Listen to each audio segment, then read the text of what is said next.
საქართველოს 2025 წლის პირველ ნახევარში ფეროშენადნობების ექსპორტისგან 96 მილიონი დოლარი შემოსავალი მიიღო. მეორე უმსხვილესი საექსპორტო პროდუქტის აზოტოვანი სასუქების რეალიზაციით კი 69 მილიონი დოლარი. რომელია ძირითადი საექსპორტო ქვეყნები და რა მოლოდინებია ამ მიმართულებით, ქრისტინე გამთენაძე გვერდება ბიზნეს პარტნიორის ეთერში.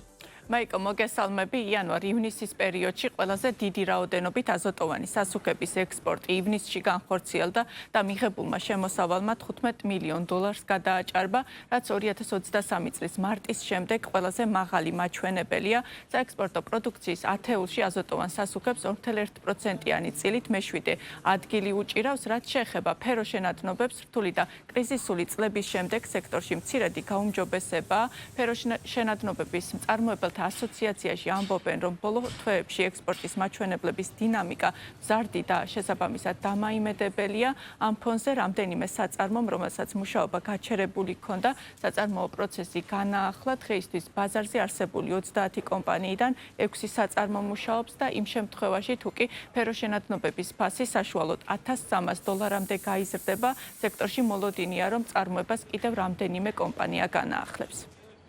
ეხლა ფეროსილიკომანგანუმზე საშუალოდ ფასი არის $1,250. გაზაფხულის პერიოდში საქართველოში ელექტროენერგიაზე ფასები გაცილებით დაბალია ვიდრე შემოდგომა ზამთრის პერიოდში შესაბამისად და თვითღირებულების ჭრილში ძალიან დიდ როლს თამაშობს ელექტროენერგია ფეროშენადნობის წარმოებისას.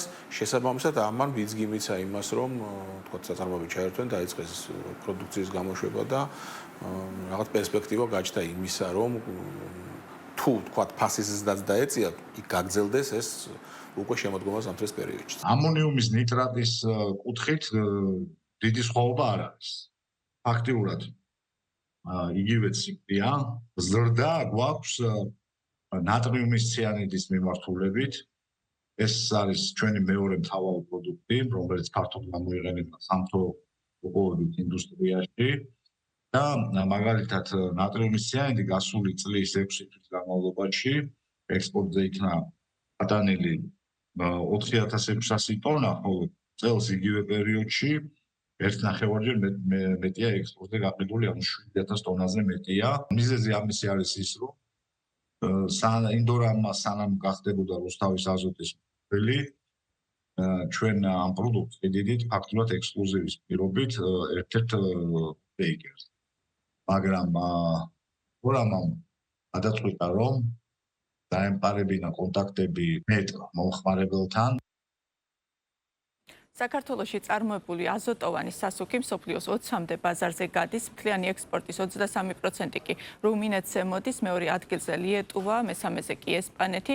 ინდორამა კავკასიაში აცხადებენ, რომ ახალი ბაზრების ათვისებაზე აქტიურად მუშაობენ. ფეროშენადნობების ექსპორტის ძირითადი წილი კი ამერიკის შეერთებულ შტატებსა და თურქეთზე მოდის. 6 თვეში ამერიკის შეერთებულ შტატებში $10 მილიონი ღირებულების ფეროშენადნობები გავიდა, თურქეთში კი $13 მილიონი ღირებულების ექსპორტი განხორციელდა. ჩვენი უდიდესი ორი პარტნიორი ახლა არის ამერიკის შეერთებული შტატები და თურქეთი. ძირითადად ანუ 90% საქართველოს შემული ფეროშენადნობების გადის ამ ორ ქვეყანაში. თურქეთშიც თუ გამოსწორდება თქვა სიტუაცია, ძალიან დიდი სტიმული იქნება იგივე პატარა საწარმოებისთვის ფასის ზრდა თუ მოხდება, იმიტომ რომ პატარა საწარმოები ძირითადად თურქეთის ბაზარზე ოპერირებენ. ამერიკის შეერთებული შტატები ჩვენი უდიდესი პარტნიორია და რჩება და ასეთი იქნება. მინდა ვთქვა, რომ ამერიკის შეერთებულ შტატებში ყოველთვის პრემიუმ ბაზარი იყო, ყველაზე სახარბიელო და ყველაზე მიმზიდველი ამ დარგში მოღვაწე ბიზნესმენებისთვის და ბიზნესისთვის. დღესდღეობით ჩვენ ექსპორტის მიმართულებით ამონიუმის ნიტრატზე მუშაობთ ორ უმსხვილეს ოფტეიკერს. და ორიკას დამატებამ, ოფტეიკერის დამატებამ გამოიწვია გარკვეული ახალი ბაზრების ათვისებაც, მაგალითად პერუს. ამათ ძალიან მნიშვნელოვნად გაზარდა ჩვენი გაყიდვები პერუში.